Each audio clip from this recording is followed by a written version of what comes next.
Em 2020, a Magazine Luiza teve uma valorização de mais de 90% na Bolsa de Valores de São Paulo, a Bovespa. Em 2021, a mesma companhia teve uma queda impressionante de quase 80%. Além disso, a crise econômica atingiu em cheio o desempenho financeiro da varejista. E esses acontecimentos levantaram a dúvida: a Magalu vai falir? A resposta para essa pergunta você vai saber agora!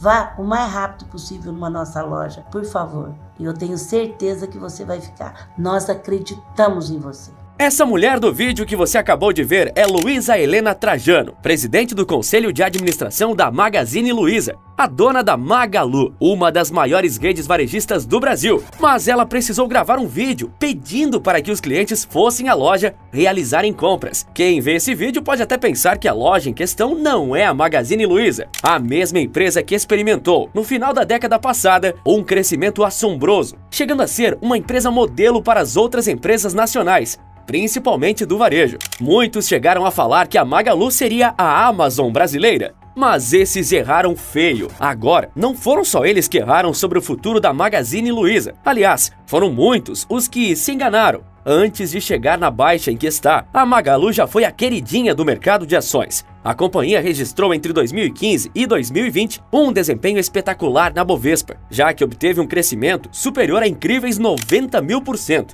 E você não ouviu errado. Se em 2015 as ações da companhia valiam meros 3 centavos, em 2020 elas chegaram a mais de R$ 28.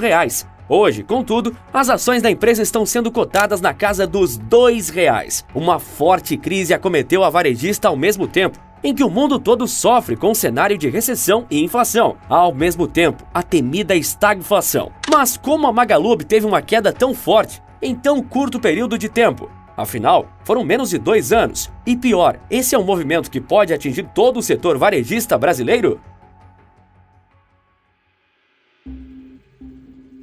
Os últimos 2 anos foram cheios de prejuízos econômicos mundo afora e em todas as esferas. E o varejo não foi exceção. Mas todo esse desequilíbrio econômico começou em março de 2020, quando o mundo viveu o início do pesadelo sanitário, social e econômico causada por um vírus devastador. Naquela época, os debates foram acirrados sobre como o mundo combateria a doença e ainda manteria a economia operando.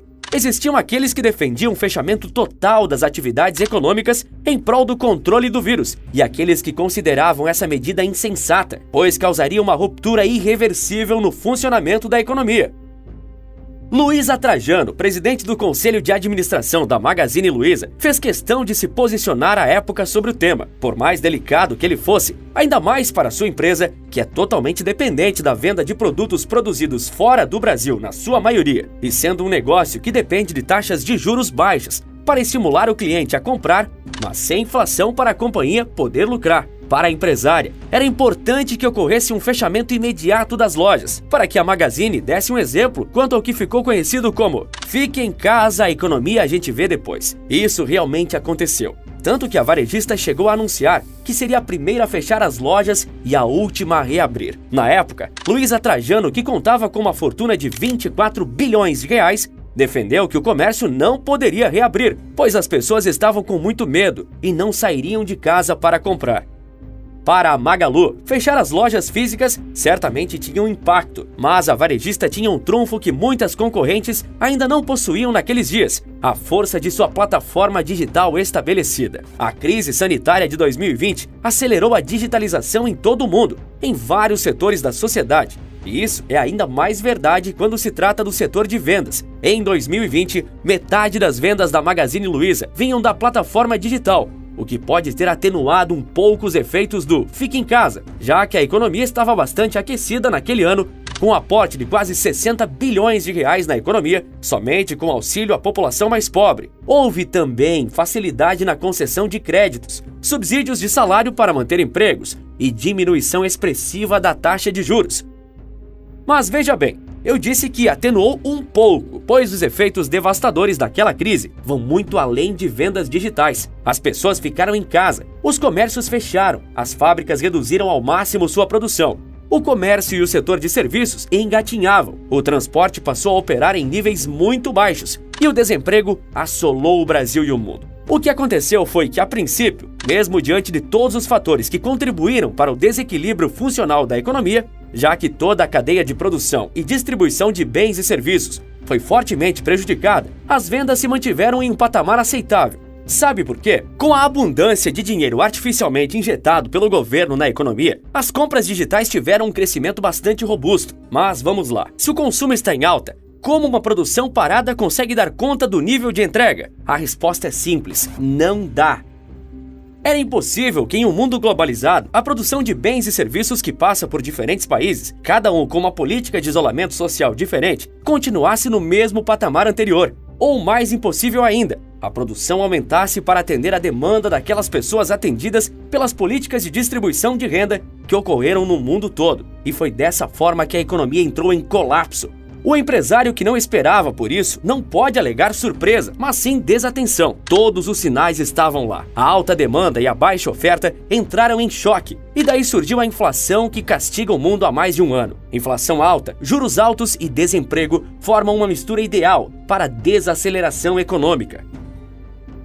Um dos setores mais afetados pelo estado geral da economia foi o varejista, que é puramente baseado em compras a preços baixos para revender com uma baixa margem de lucros, devido à enorme concorrência e receber de forma parcelada, com juros, ao longo do tempo, geralmente entre 10 a 18 meses. Mas se a inflação está alta, quer dizer que os preços sobem rápido. Ou seja, quando a varejista acaba de receber o pagamento de um eletrodoméstico, por exemplo, o valor recebido já é o preço que a empresa vai pagar por ele para repor seu estoque. Dessa forma, a margem de lucro, que já era pequena, some. A Magalu sentiu os efeitos da inflação, é claro. Mas essa não foi a única causa da crise das lojas de varejo de Luiza Trajano. A competitividade do mercado também foi outro fator decisivo, pois a Magalu caminhava muito à frente das concorrentes brasileiras quando o assunto era digitalização. Só que a competição pela preferência do cliente não é formada apenas pelas empresas nacionais hoje em dia. A AliExpress, Amazon, Shopee, Mercado Livre e tantos outros e-commerce internacionais que já atuavam no mercado brasileiro aproveitaram a crise de 2020 para crescer ainda mais,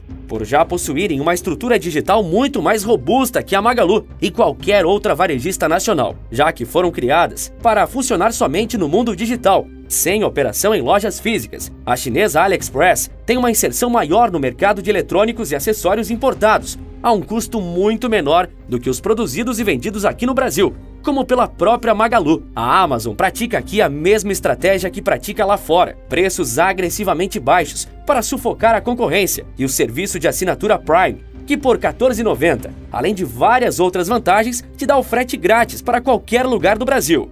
Como concorrer com isso? A empresa norte-americana aliou seus preços agressivos e serviços integrados a uma poderosa estratégia de marketing que realiza mensalmente um dia de grandes promoções e descontos. Estratégia similar à adotada pela Shopee, empresa digital com sede em Singapura, que se tornou uma febre na internet brasileira graças a produtos com preços extremamente baixos e muitos cupons de desconto. Além dessas, o e-commerce argentino Mercado Livre, concorrente direto da americana Amazon e da Magazine Luiza, cresceu suntuosos 185% durante o período de pandemia. Não podemos nos esquecer de que todas essas empresas não precisaram passar por nenhuma digitalização em 2020, seja às pressas ou não, porque elas já nasceram digitais. Essa logística e cadeia de fornecimento já era a especialidade delas, o que garantiu a todas uma considerável vantagem contra as varejistas brasileiras e, claro, especialmente contra a Magalu.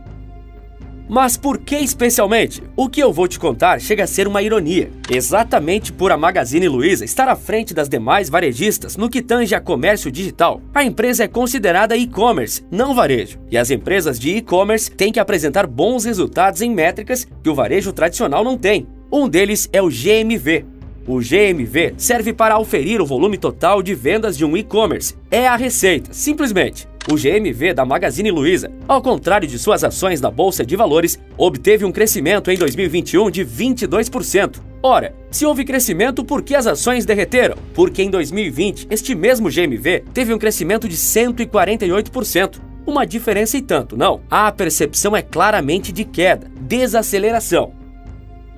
A soma desses fatores, inflação, concorrência e baixo crescimento, empurraram as ações da Magalu quase para o fundo do poço. A companhia, que em 2020 estava na crista da onda do mercado de capitais, se tornou o patinho feio. Mas será que a Magalu está destinada a ter crescimentos cada vez menores até finalmente falir?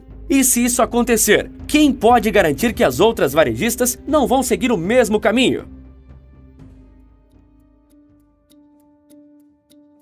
As empresas de varejo, pelo menos umas 40, quebraram. E as próximas quebrarão. Tá certo? Magazine Luiza um dia vai quebrar. Eu não sei quando, mas ela vai quebrar. Esse do vídeo é Luiz Barsi, o maior investidor individual brasileiro, além de um renomado economista. Ele é conhecido por aplicar técnicas que exigem paciência e perseverança no mercado de ações. E com elas, já chegou a ganhar R$1 milhão por dia apenas com os dividendos das empresas de que era investidor. E foi com essa longa experiência que ele atingiu renome para fazer análises econômicas, como a que você acabou de ver. Para Barsi, a Magalu vai falir. Isso vai ser no curto prazo? Daqui 2 ou 3 anos? Provavelmente não. Mas a crise atual só dificulta o restabelecimento da percepção positiva da empresa, inclusive por seus clientes. Além disso, dificulta a obtenção de números de crescimento maiores aos que ela teve em seu melhor momento. A inflação corrói, dia após dia, o poder de compra do consumidor mundo afora e especialmente no Brasil. Com os nossos números de inflação, historicamente, o varejo no Brasil acaba por ser uma atividade que precisa de novas e volumosas injeções de recursos sistematicamente. Para conter a alta generalizada dos preços, o Banco Central está elevando a taxa básica de juros, a Selic, há mais de um ano, de forma agressiva e constante. Isso é um pesadelo para varejistas, especialmente as que estão em crise como a Magazine Luiza. Com juros altos, a obtenção de crédito é mais criteriosa e o crédito é mais caro. Enfim, o varejo é um dos setores da economia que mais fazem uso do crédito para gerar fluxo de caixa. Mas com esse recurso mais caro, as vendas sofrem uma queda importante.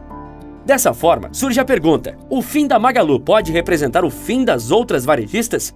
A empresa de Luiza Trajano não é a única varejista mal das pernas? Não. Por exemplo, a Via, antiga Via Varejo, dona de grandes redes brasileiras como Casas Bahia, Ponto Frio e Extra, registrou no penúltimo trimestre do ano passado um prejuízo de quase R$700 milhões. A máquina de vendas, controladora da Ricardo Eletro, está envolvida em uma disputa judicial para que a justiça não decrete sua falência definitivamente, como chegou a ocorrer no início do mês de junho. Esses dois casos de redes que já foram grandes empresas varejistas nacionais ao longo desse século indicam a situação alarmante pela qual o setor passa. Além disso, nem a inflação, nem a alta taxa de juros parecem querer dar trégua no curto prazo. E essa é uma péssima notícia para a Magazine Luiza. Se 2 anos atrás Luiza Trajano pedia para que as lojas fossem fechadas e as pessoas se mantivessem seguras em casa, hoje a história é totalmente diferente. Ela pede para as pessoas irem à sua loja, por favor. Mais do que nunca, ela e sua empresa precisam que as pessoas vão às lojas físicas e consumam cada vez mais seus produtos no acirrado mercado digital dominado pelas multinacionais. Do contrário, o risco de uma falência da Magalu se torna iminente.